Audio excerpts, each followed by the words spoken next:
Have you ever felt like every time you take a step towards spiritual growth, something blocks your way? Or wondered why, despite your sincere intentions, your path seems filled with interruptions, conflicts, or inner resistance? Welcome back to the channel. It's a joy to have you here again. In today's session, we're exploring a deeply practical and universally relevant subject: how to recognize and dissolve the obstacles, both visible and invisible, that arise along the spiritual path. Because the truth is, everyone encounters them, but few understand where they come from and how to transform them into stepping stones rather than stumbling blocks. Let's begin with a powerful idea. Obstacles are not enemies, they are invitations.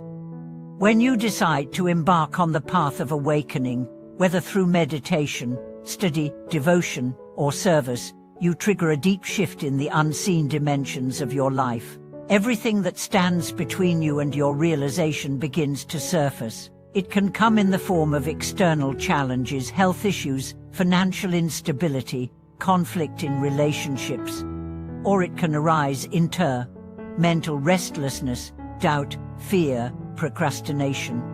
And in most cases, these aren't just random.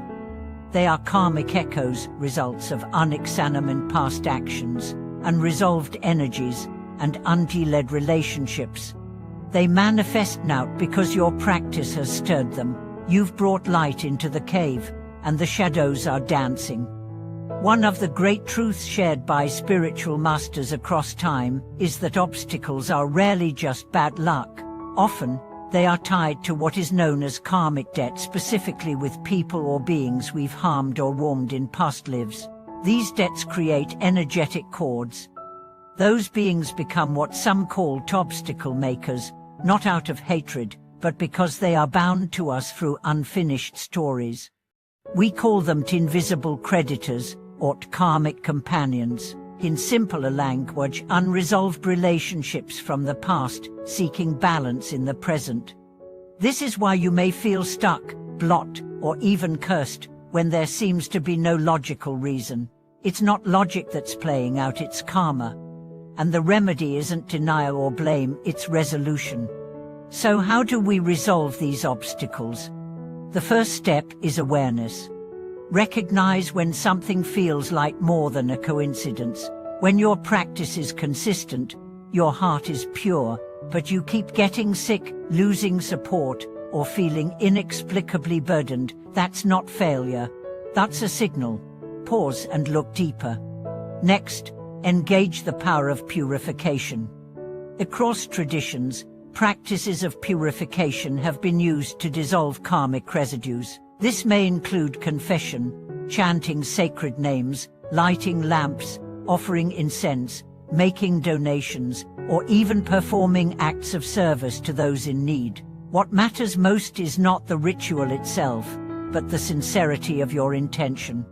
Say inwardly, if I have wronged anyone in this or any past life, knowingly or unknowingly, ask for forgiveness. I wish them peace.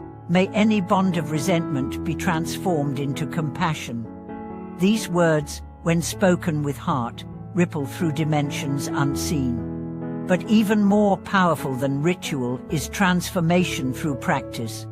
Each time you face an obstacle and respond with patience instead of anger, generosity instead of fear, truth instead of defense, you are paying your karmic debts. You are showing the universe that you are ready to evolve, that you've learned the lesson, and no longer need the pain to teach you. Obstacles then become your teachers, your allies, your mirrors.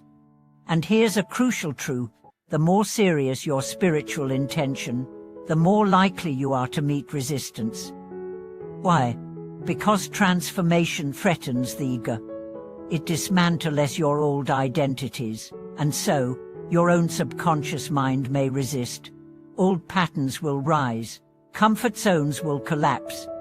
You'll feel tired, confused, disoriented. But this is not regression, it's purification.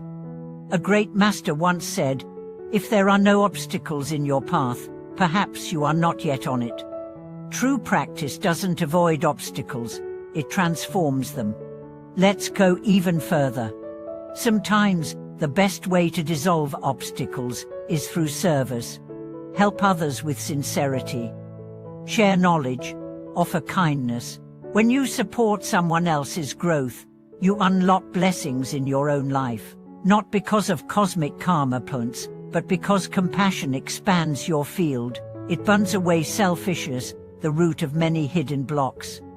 In traditional teachings, it's often emphasized that cultivating merit through generosity, especially toward the sacred monastics, teachers, temples, or any embodiment of truth, creates conditions where obstacles naturally subside. The principle is simple: create positive energy so vast that the negative has no space to grow. Community also matters.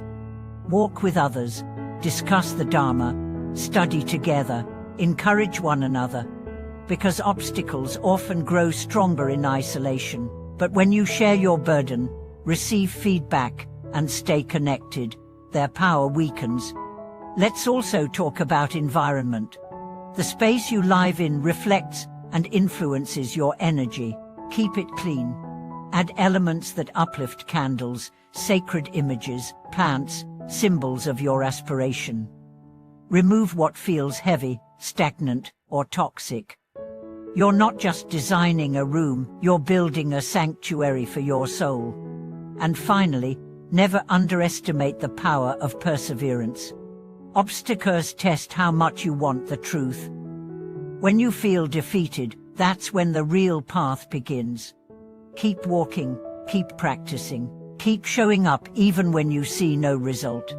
Because each step forward is building an inner strength, invisible to the eye but essential to awakening. Here's the paradox: the most powerful spiritual breakthroughs often come right after the greatest resistance. Just before dawn, the night is darkest. Just before release, the tension is most unbearable. If you can endure, if you can hold your center, the obstacle may turn into a gate. A final message: you are not alone. Every great practitioner, known or unknown, has faced unimaginable blocks. The difference is not that they were spared, but that they didn't quit. So today, wherever you are, however burdened you feel, trust this: your obstacles are not your end. They are your invitation to rise. Thank you so much for watching this video. If you feel seen, supported, or inspired by this message, I invite you to share your thoughts below. What obstacles have you encountered? How have you faced them? Your story may be the light someone else is praying for. Please like, subscribe, and turn on the notification bell to stay connected. This channel exists to walk with you through the shadows into the light. Until next time, hold your heart steady, walk with courage, and remember, every obstacle overcome is another step toward your highest self.